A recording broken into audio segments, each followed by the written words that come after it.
चिकित्सक सेना उत्तर प्रदेश के शाहजहांपुर में बाइक सवार दंपत्ति को दबंगों ने केवल इसलिए पीटा क्योंकि उनकी बाइक दबंग की गाड़ी से टच हो गई।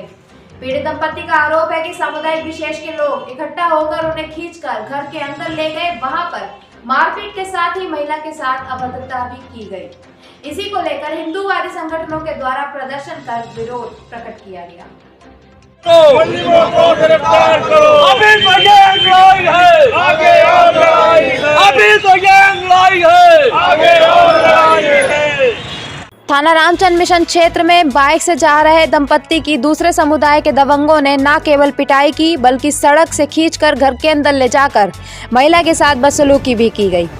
कई लोगों ने मिलकर दो भाइयों को जमकर पीटा। आरोप है कि युवक पर चाकू से वार भी किया गया। सूचना पाकर हिंदूवादी संगठन के नेता मौके पर पहुंचे और पीड़ित दंपत्ति को दबंगों के चंगुल से छुड़ाया। पीड़ित का आरोप है कि थाने में शिकायत के बाद भी उनकी रिपोर्ट दर्ज नहीं की गई। आक्रोशित लोगों ने रोड जाम कर प्रदर्शन किया। मौके पर पहुंचे अधिकारियों के आश्वासन के बाद रिपोर्ट दर्ज कर एक अभियुक्त को गिरफ्तार कर लिया गया।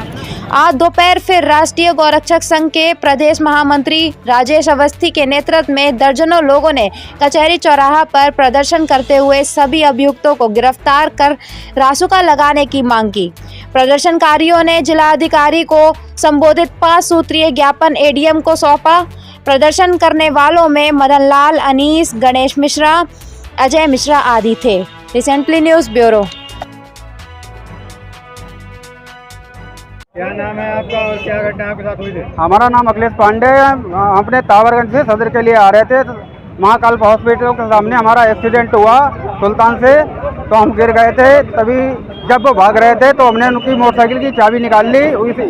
इस बात पे उन्होंने अपने घर पे फ़ोन करके अपने घर के लोगों सदस्य को बुलाया और जो है वहाँ पे बवाल करवाया। जब हमारा छोटा भाई वहाँ से घर जा रहा था, छोटा भाई छोटी घरवाली थी, तब उन्होंने चमन मेडिकल पे मारपीट की। उसके अंदर के फुटेज सब मीडिया के पास हैं और सब पूरे अलाउ हैं। और बाद में जब हम बचाने गए तो सुल्तान ने हमारे चाकू मारा। जब हम थाने पहुंचे तो वहाँ कोई कार्रवाई फिलहाल नहीं हुई। सीएम दरोगा जी ने जो है कहा कि तुम जाओ मेडिकल कराओ, कोई एफआईआर नहीं की। इन्होंने अपने आप एफआईआर लिख के हमारे साइन करके जारी की है। आपके साथ में कौन कौन था जब एक्सीडेंट हुआ था? एक्सीडेंट जब हुआ था तो हम अकेले थे और वो सुल्तान अकेले थे। उनकी गाड़ी से बरना से 3 लड़के आए थे और उधर से जब हमारा भाई इधर से गया तो उन्होंने उधर से एक्सयूवी से लड़के आए थे, जिससे उन्होंने बीच में ही उसे दबोच लिया। आपको भी मारा, आपके भाई को भी मारा? हाँ, दोनों लोगों को मारा है और घर में बेइज्जती बहुत की है। जो हमारी जो छोटी बहू है हमारी, उसकी बहुत बेइज्जती की। अपने घर के अंदर देखकर जब हम दीवार कूद कर उनके घर के अंदर पहुँचे तो उन्होंने हमारे सुल्तान ने हमारे ऊपर चाकू चलाया। कहाँ के रहने वाले हैं आप? हम तावरगंज के रहने वाले हैं। अब क्या चाहते हो आप? अब हम न्याय चाहते हैं, सबकी गिरफ्तारी हो और सबको कड़ी से कड़ी सजा मिले आपको जेल भेजा जाए और सबको जेल भेजा जाए। क्या मामला था? आपने ज्ञापन दे रहे हैं। भारत माता की अभी कल दिन व्यतीत हुआ। परसों शाम को लगभग 4:30 बजे एक हिंदू भाई मोटरसाइकिल जा रहा था, जिसमें एक मुस्लिम भाई मोटरसाइकिल सामने से आ रही थी। चूँकि वो दबंग था, गुंडा था।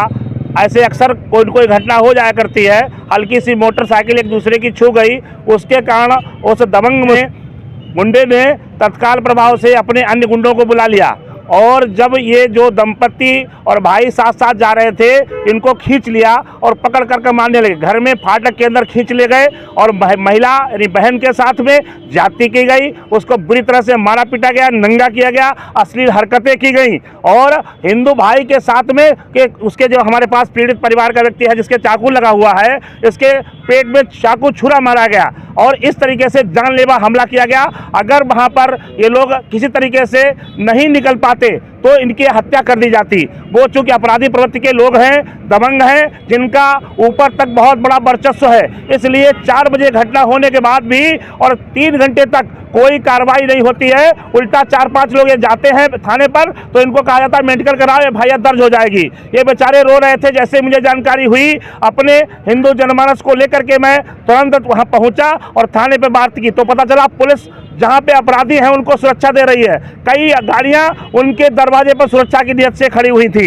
मैंने तत्काल जाके चौराहे पे इंस्पेक्टर को बुलाया और हमने कहा ये क्या तरीका तुम्हारा, अभी तक FIR दर्ज नहीं हुई है, मुलजिमानों की गिरफ्तारी नहीं, जो गाड़ियों से आए थे अपराधी उनकी गाड़ियां वहीं पे खड़ी थी, सारे अपराधी उसी घर में बैठे हुए थे।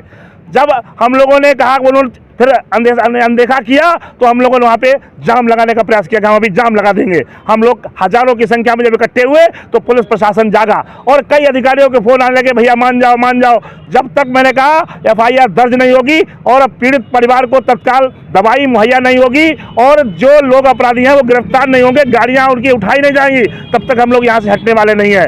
1 घंटे के बाद आश्वासन मिला कि 1 घंटे का समय दीजिए, FIR दर्ज हो जाएगी। FIR दर्ज हुई और उसके बाद एक अपराधी को उठाया गया, गाड़ी वहां से उठाई गई। उसके बाद जो अन्य अपराधी थे जिन पे गैंगस्टर गुंडा की कार्रवाई हो, मैं चाहता हूं कि उनके खिलाफ रासुका की कार्रवाई की जाए और तत्काल प्रभाव से उनको गिरफ्तार किया जाए। अगर ये गिरफ्तारी नहीं की जाती है तो किसी प्रकार से ये पूरे जिले में आंदोलन होगा, क्योंकि महाराज जी की सरकार है, इस समय चुनाव चल रहा है, तो इसकी चिंता मत करो, चुनाव होते रहते हैं। अगर हमारे हिंदू भाई बहन पे आंच आएगी तो ईंट से ईंट बजा दूंगा, चाहे वो कोई वो कितना बड़ा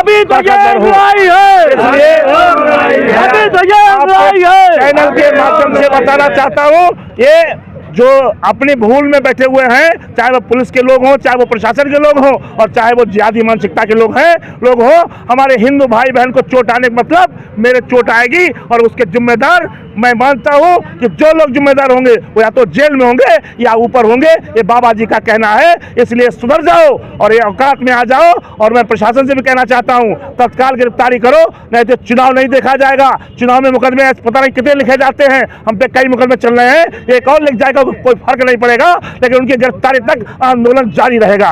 जय हिंद, जय भारत।